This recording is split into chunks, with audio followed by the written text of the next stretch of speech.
The second half of the letters starts with Titus. Titus is a letter like 2 Timothy, not really a point apart from just some basic instruction, but mainly encouragement.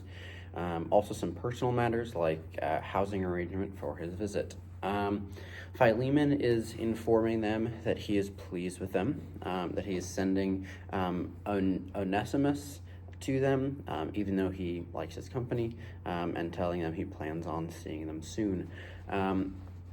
Hebrews seems to be, for the most part, explaining the gospel in terms of Jewish tradition, Jesus representing the priest and such. Also, it talks about the necessity of Christ becoming human, and then it also shows the importance of living by faith and gives examples of the patriarchs and others like Daniel and Rahab.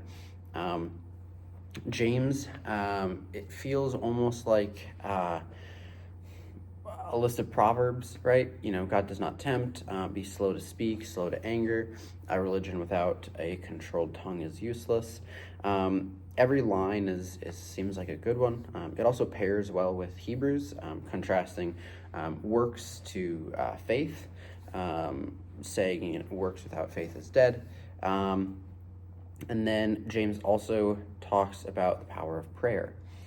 First and Second Peter, this is very similar to James, but I do like how Peter places Jesus into the Old Testament stories, like the story of Noah, and showing his patience with him. And then he also has, like I said, the sort of proverb-esque feel with rejoice in the name of Christ. He also then says, if you are persecuted in the name of Christ, you are blessed.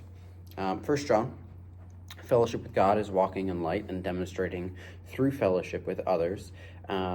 He writes to fathers and young men specifically, telling them they are and should be strong in the Lord. He also writes to the little children to encourage them as well. We love because he loved first. Ends with a short passage, or ends with a short gospel message, and then one last writing about idols, warning against idols. 2 John, super short because he wants to talk in person, but he shows the importance of love and a warning against deception. 3 John, again, he wants to talk face-to-face, but he commands Gaius, his friend, or commends Gaius, his friend, and tells him one of the churches is failing and his plan to deal with it. Jude was talking about the dangers of people moving into the church merely to deceive, and then getting to Revelation. It's extremely hard to understand at times, but what I got out of it were these things. Paul was instructed to give 7 letters to 7 churches, each with their own message. There are also is talk about 7 plagues twice. It describes the horrors of the end times, but then it also describes the majesty of heaven and glory that will be. To the people who add to the book, the 7 plagues will be added to them, and to the people who take away, the blessings of heaven will be taken away from them. Then there's also the woman with the child who is in danger of being devoured by the beast. And I wonder what this means.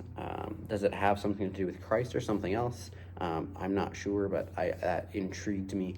It seemed almost like a message of Christ, but that's where I'm lost. So that's the end of the letters and end of Revelation. Thank you very much.